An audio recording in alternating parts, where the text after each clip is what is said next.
Hi. Okay, so I thought I would do another pregnancy update because I haven't done one in ages, and my pregnancy's obviously got further along and I want to have it all documented, again, more for myself than anything else, as a lot is going on and I don't want to forget any of it, really. So I have wrote loads of like notes so I know what I'm going to be talking about. So this is kind of from I've done it from 25 weeks to 34 weeks. So I'm 34 weeks on Sunday. It's currently Thursday, so I haven't quite got to 34 weeks, but I'm kind of hoping nothing really happens in the next few days. So we're going to kind of just start really from the 25 week mark. So if I'm looking down, it's literally just going to look at my notes. So yeah. Okay, so from 25 weeks, my SPD in my hips was getting really bad to the point that I couldn't even really walk to the shop or downstairs. And I live in a flat or an apartment, depending where you're from, what is upstairs. So I have to do 2 lots of stairs to actually get to my house. So that was a bit inconvenient, but that's life. Stretch marks also started appearing on my stomach and my hips. I really don't mind the ones on my hips, like it doesn't bother me at all. I got like loads when I was going through puberty anyway. Obviously they went silver, but now I've got some like extras on there that are like red, and I did start getting some on my tummy as well. That just keep growing basically. Not really a fan of the ones on my tummy at all, but what can you do? You know what I mean? I'm growing a human. So I missed my consultant appointment. So a consultant appointment was made for me because of my bicoordinate uterus. I did get a letter and I completely forgot to go to it. I was at work when I had the appointment. I literally just completely forgot, but that got rebooked for me, and then I had that appointment when I was 27 weeks and 3 days. That's all really I can remember from being up 25 weeks to 27 weeks. Like, not really much happened. Obviously I got signed off of work with SPD because I was working in retail, and like being on my feet all day was not helping at all. It was sad because it's been 10 weeks since I last worked, and I would happily go back to work. It's quite boring not being at work. Okay, so at 27 weeks, I had my consultant appointment at my local small hospital, what is literally on the same road as me. I don't think I'm very far. So I had my consultant appointment, and the consultant himself was really nice. I had obviously my bloods done, my wee was taken as well for like testing. What else was there? Blood pressure. There was loads of things. But I met my actual consultant as well, what later got changed. My consultant, doctor person, got changed. But the first person I met was really, really lovely.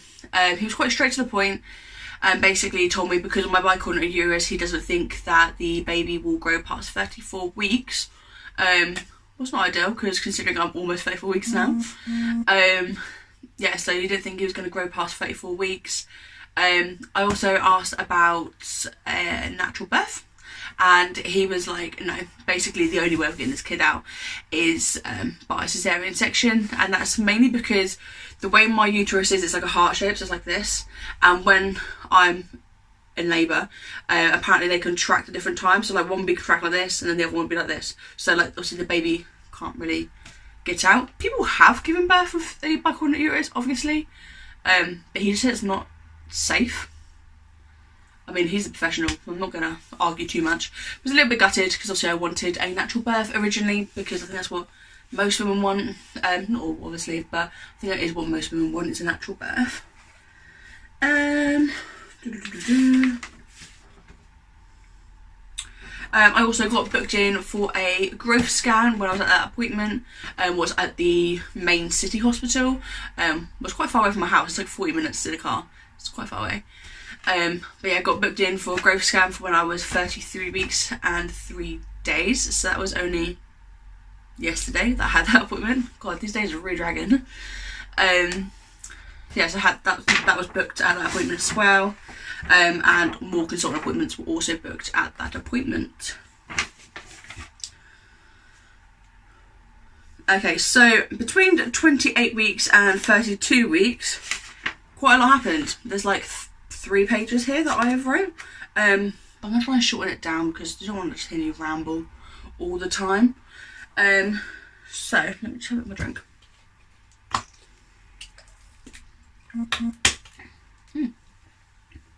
So I missed my gestational diabetes test.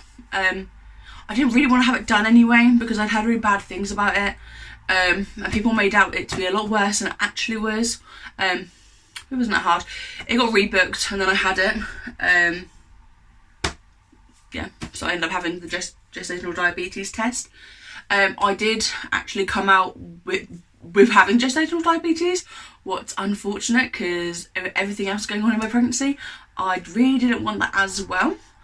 The most annoying thing with it is obviously it's done on it's done on your blood sugars, so like your numbers, and the lowest it can be to be classed as having gestational diabetes is 7.8 in the UK anyway, and I literally went on 7.8. That's what mine came up as, so it was a little bit annoying because I was literally just there, but it is what it is. I was a lot more annoyed when I first found out because I had the test and then a day later the midwife person, I don't know what they're called, called me and told me, and I was fuming. I was so angry because I really didn't want it. I think anyone wants gestational diabetes, but I don't know, I just really didn't want it.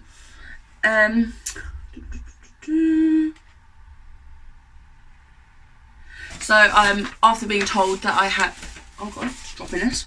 After being told that I had gestational diabetes, I was booked in for an appointment at the main city hospital with the diabetes team, just to teach me how to use the machine that takes your bloods, how to record it, what I should and shouldn't be eating, etc. The midwife lady who was there, who talked me through all of it, was absolutely lovely. I was still mad because it was only a few days later, so I think I got told that I had it on the Wednesday and then this appointment was on the Friday, so they didn't hang around. I had an appointment pretty quick, but the midwife who was talking to me through like what I should be eating and stuff was lovely, so I couldn't really say mad at her. I think it's her fault that I've got diabetes, but it's one of those things. I just was not overly happy about it. The most annoying thing with having gestational diabetes is the fact that every single time I've taken my bloods since that one reading, it's always been like 5.7, 5.8. It's always been like so low, to the point that like I'm questioning if I even have it. Like, I don't know, but apparently because I got tested for it and it tested that I did have it, they can't take me off their books. I have to now stay on their books, and kind of just deal with it until the end of my pregnancy. Well, it's good in a way, but it's a bit annoying because now all my appointments are at the main city hospital, and like I said, that's like 40 minutes away from my house. So it's just a bit of a trick, but that's life. I also managed to get an ear infection that lasted 5 years. Not 5 years. I wouldn't be able to cope with that. 5 weeks. And that was hard enough, let alone have been 5 years. But I had an ear infection that was 5 weeks long. I was given antibiotics and eardrops and you name it. Nothing really worked. It did eventually go on its own. Yeah, it was very uncomfortable. I couldn't hear out my left ear for like 5 weeks. It was just a bit not ideal. Not ideal at all. And to be fair, it's actually amazing to be able to hear again. Like, you don't realise how much you miss being able to hear until you can't hear. Really. Okay, so at 31 weeks and 5 days, I had my midwife appointment, just my 31-week appointment. And everything was fine. She measured the baby over my bump, so I measured my bump, and apparently I was measuring at 35 weeks, so that's like 3 weeks ahead of what I was. But other than that though, the baby was seemed to be alright. I did have a infection in my, I don't know what it's called. It was a UTI, like a wee infection. So yeah, that's not ideal. but she said that could have been because of the antibiotics I was put on, because of my ear infection. Then I don't know. It was just a bit horrendous. But yeah, so the baby was measuring at 35 weeks over my bump. I was weighed, what was a little bit depressing because obviously I've gained weight since being pregnant, and I don't really want to know how much I weighed, and now I know, and now it's a bit daunting because I don't know how much I'm going to lose once I have this kid, obviously. But currently I've got quite a lot to lose, and that makes me a little bit sad because I literally lost a stone before I felt pregnant. So now it's just extra work for me. Yay. Swelling in my hands and my face and my stomach. But more my face started around 31 weeks as well.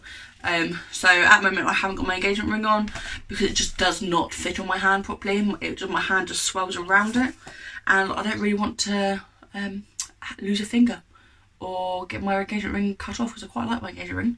So I kind of want to keep it on there. So currently that's just in a box, and I'm just waiting to have had this baby so I can put it back on so that my hands are back to normal.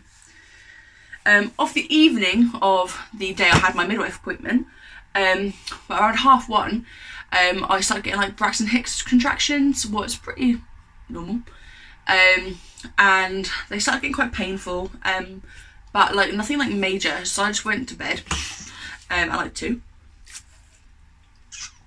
Oh, sorry. Yeah, I went to bed at like 2, 1:30, because it hurt less to lay down than it did to like stand up or sit up. So I was like, I'll go have a sleep. So I went and had sleep, woke up around 4:30, and the contractions were like, they were horrendous. Like they weren't even like Braxton Hicks anymore. They were like too bad. I was like having to breathe through them. They were awful. I didn't obviously think too much into it. I originally thought it was Braxton Hicks, but obviously it just kept getting worse, and like more regular. I called my mum and I was like, basically explained what was going on. She told me to time them to see if they are regular, and they were between like 1 to 2 minutes each time, and they were getting worse. Some were a lot less painful than others, but if the thing about the bicoordinate uterus is true about one side contracting compared to the other side, I guess that would make sense why one was more painful than the other. So because obviously they became regular, my mum suggested that I call the maternity unit at the hospital. So I called them and they told me to come in, told me to bring my overnight bag as well. Well, I haven't actually, well, I finished packing it now, but I hadn't finished packing it at the time, so it was like half done. So if I'd had to have the baby like there and then, I'd have been so prepared. Well, all stuff with the baby's fine, but nothing for me really. But yeah, so went to the hospital, and they put me on a monitor to monitor the baby and my contractions. I also had to have I don't know what it's called, it was like a tube, and they put it inside your vagina, and then they have to stretch it out, and they took a swab to see if I was in preterm labour because they thought I was. Luckily I wasn't. Apparently the pain was because of the infection that I had, but obviously I didn't actually know I had the infection at the time because the swab of my wee and stuff only got sent off that morning, so I wasn't really in the know. But the contractions were really bad, and at one point the midwife put her hand on my belly and she was like, oh, they're quite mild. And I just thought to myself, I was like, God, if these are mild, I'm absolutely screwed if I go into natural labour. Because they were painful. Like, how do women do it? How? But yeah, long story short, I wasn't in labour. It was because of the infection. And they gave me cocodamol, and basically sent me home and told me that if the pain got worse, then to come back in. I was in hospital for like 2 or 3 hours. I was in there for quite a long time actually. It was really quiet. It was just after Christmas, and apparently no pregnant people need to be seen after Christmas because we went there like a few weeks beforehand, and yeah, it was really busy. But you know, but yeah, good thing is wasn't in preterm labour. Downside is they thought I was, but I wasn't. But the thing to take my swab of my like inside of my vagina, it hurt like crazy, and I never want to have it again. But I might have to. Okay, let's see what else is here.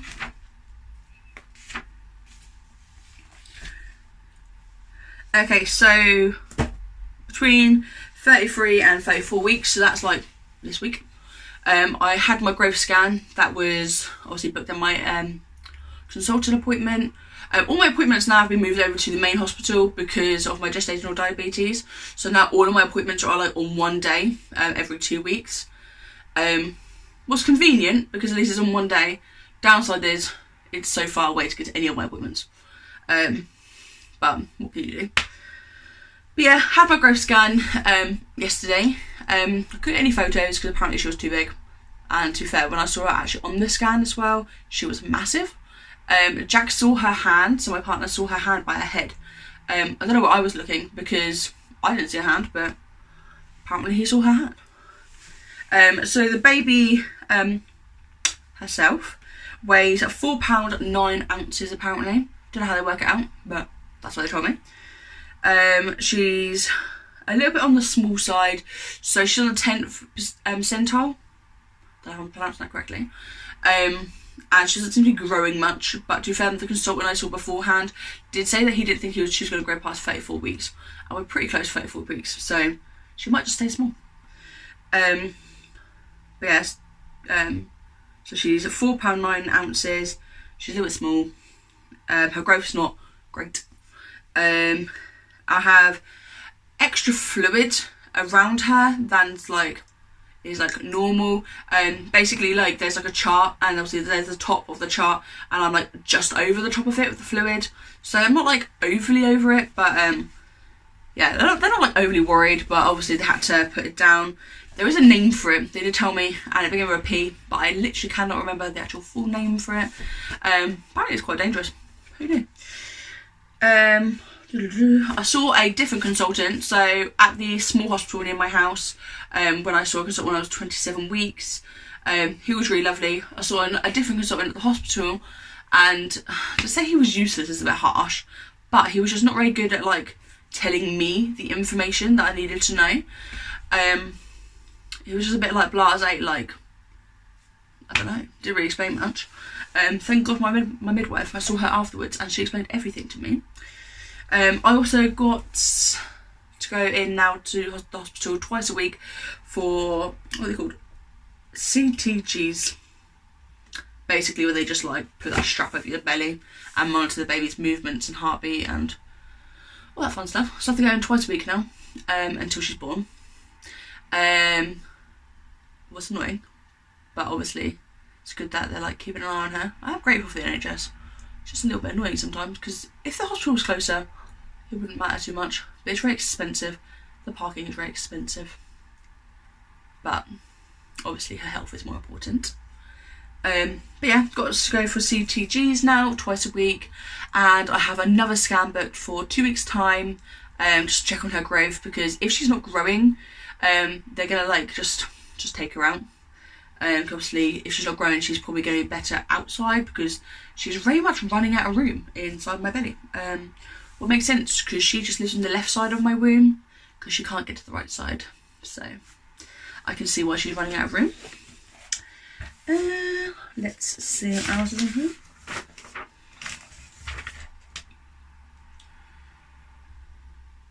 I've also been told to be extra wary of any movements, so even if she moves, if it's not like as like intense, I don't know if that's the right word, as her normal movements, then I have to get checked out.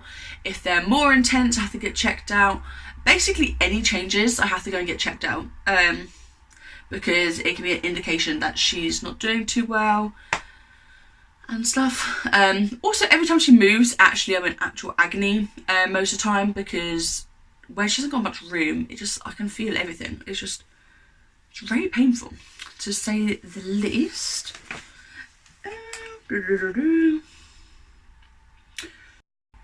Sorry, someone called me, and my camera cut out, so never mind. So yeah, back where I was. It's painful every time she moves, and yeah, it's not great. Heartburn is horrendous as well at the moment. I'm lucky to get like 2 or 3 hours of sleep at night time, because every time I lay down I get like horrendous heartburn. I have like a million cushions like propping me up, so I'm not lying flat, but it's very painful. So I'm also very tired.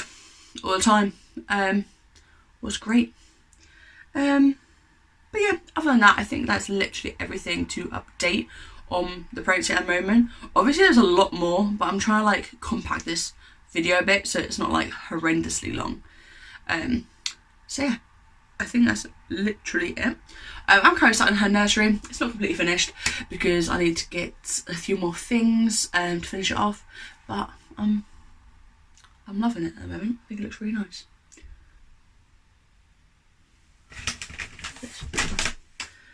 But yeah, thank you very much for watching. If you've watched it to the end, fair enough.